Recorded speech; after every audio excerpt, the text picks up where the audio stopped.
Okay, so continuing discussing some of these challenges that sportsbooks face, consider a bet like this. This is a pretty typical scenario.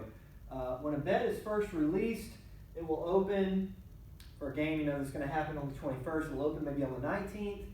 The line will move a bit, all right, and then it'll close right before the game, okay?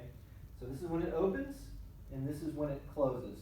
And this is typically what you'll see is the line will trend one direction. Usually when it starts moving one direction, it usually keeps moving that direction unless something changes, unless something like an injury occurs, right? So think about this. If you're an advantage player, if you're a really good gambler who maybe does it for a living, when is it a good time to bet? Well, typically the best time to bet is either right when the line comes out or right before the game occurs. Because of the fact that lines tend to trend over time, there's two good buying opportunities. All right? In this example, if you wanted to bet the Braves, when would be the best time to bet it? Right here, right? When you're getting it from minus 300. When would be the best time to bet the Mets? Right here, right before the game is about to begin, right? So there's a risk that the casino faces. It's kind of an unfortunate situation that the casino is in, all right? They tend to get a lot of action.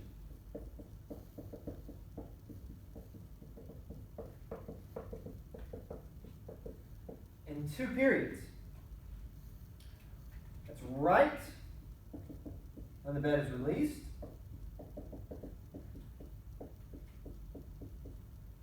and right before the contest starts. If we're thinking about the challenges that casinos face, this is a problem for the casinos and sports books, okay? The reason for this is they're getting bets at the worst possible times, okay? So let's think about the first bet to come in. We might call this front end risk. This is when bets become available. All right? So this bet gets released here initially, and a lot of bets are going to come in. The casinos need to try to anticipate that action. The problem is, all right, they get a lot of bets right, this is important to recognize, they get a lot of bets right when the bet is released. The problem is that's when the casino has the greatest uncertainty about what the public is going to do, okay? Think about the casinos releasing this bet, all right? They release it immediately. They don't really know what the public is going to do. They don't know how much money is going to be bet, all right?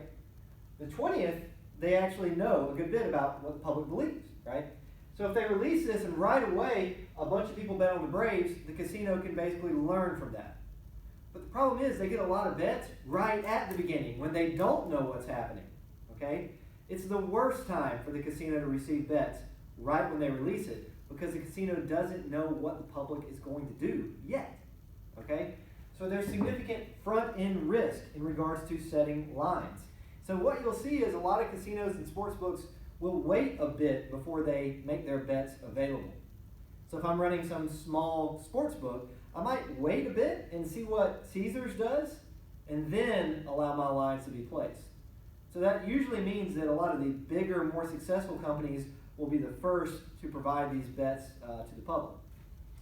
There's also significant back-end risk.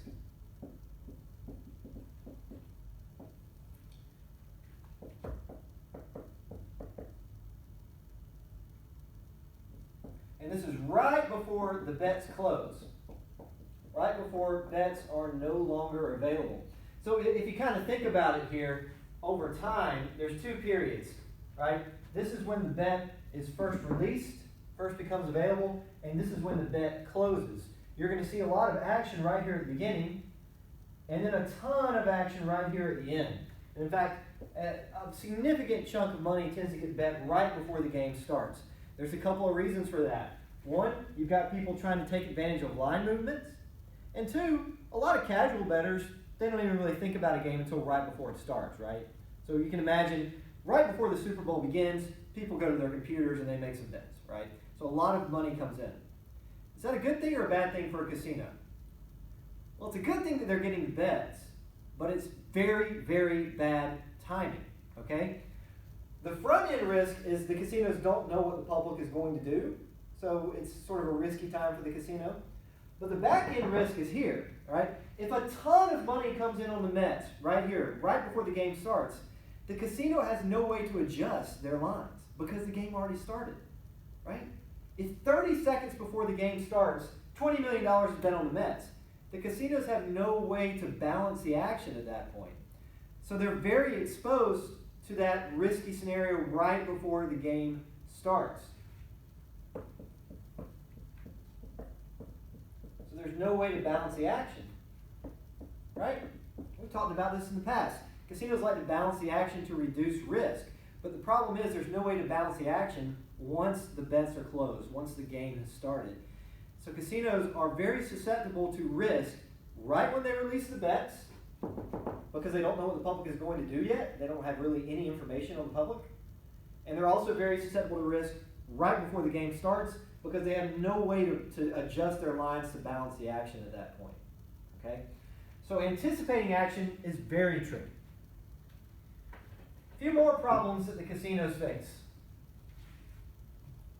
All right, first we talked about middling, right? Then anticipating action. Some other problems that the casinos might face, these sports books, mistakes, all right, mistakes, human error. Casinos and sports books are now offering live betting opportunities more frequently. And so if you're watching a sporting event like the Super Bowl, you can actually bet who's going to win the Super Bowl while the game is going on, and the line will move basically in real time. Pretty interesting stuff to see. It's just another way for the casino to bring in revenues. But I've noticed some mistakes on these before. In fact, one time I was watching the Masters and, looking at the computer, and there was a golfer who was listed at plus 300. He was a few strokes back with about 5 holes to play. I don't remember who the golfer was. I think it was just last year. So the golfer was 30-1 to win the Masters. All right, and there was just a few holes left. He was a few strokes back. He got a birdie, okay? And what they intended to do, because of his birdie, was adjust the lines to plus 1,800. All right, that's 18-1. So if you bet $100, you'd win $1,800. But they made a mistake, and they accidentally set the line with an extra 0. So they set it at 18,000-1. And you can imagine that a bunch of gamblers put money on this. Luckily for the casino, this golfer did not win the tournament, but it's a mistake with potential huge, disastrous results for the casino.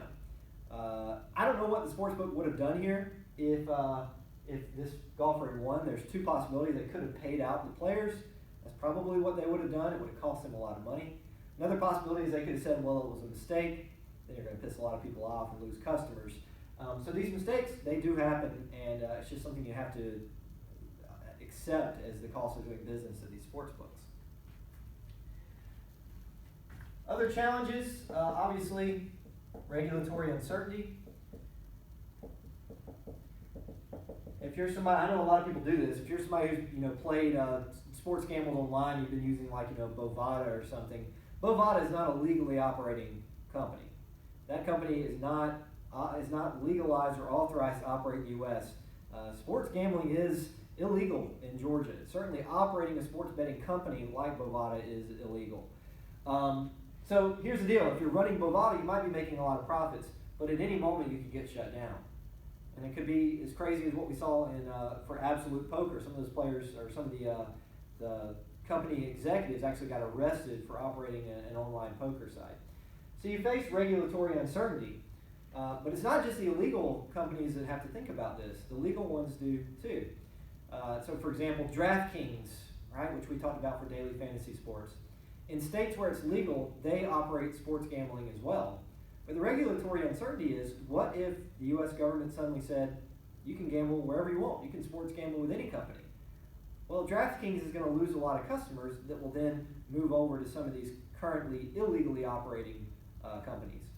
And furthermore, in a state like New Jersey, which allows legal sports gambling, they could take it away at any moment, and all those revenues that are coming in for DraftKings would suddenly go to 0 instantaneously, right? And then the last one here, I'm just going to say other uncertainty for sports books. in addition to things like regulation and such, state and federal regulations, there's other uncertainty that they face. A lot of sports organizations have had strikes. Major League Baseball had a strike for nearly an entire year. NBA had a strike. NHL's had a strike. If they're not playing games, there's no one gambling on games, right? So you've got strikes. Here's one I would not have thought to add until just a month ago: pandemics. A lot of these online sports books are really struggling right now. There's a really good follow on Twitter. If you want to look him up, his name is Dave Mason.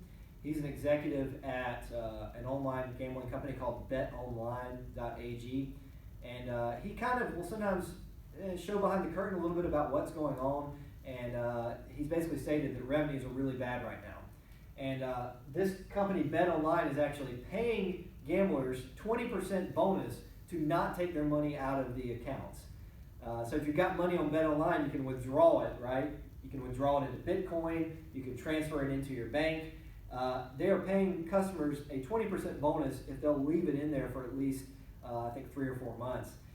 The problem is if everybody starts withdrawing their money, there's probably not enough money in these accounts. The money will dry up.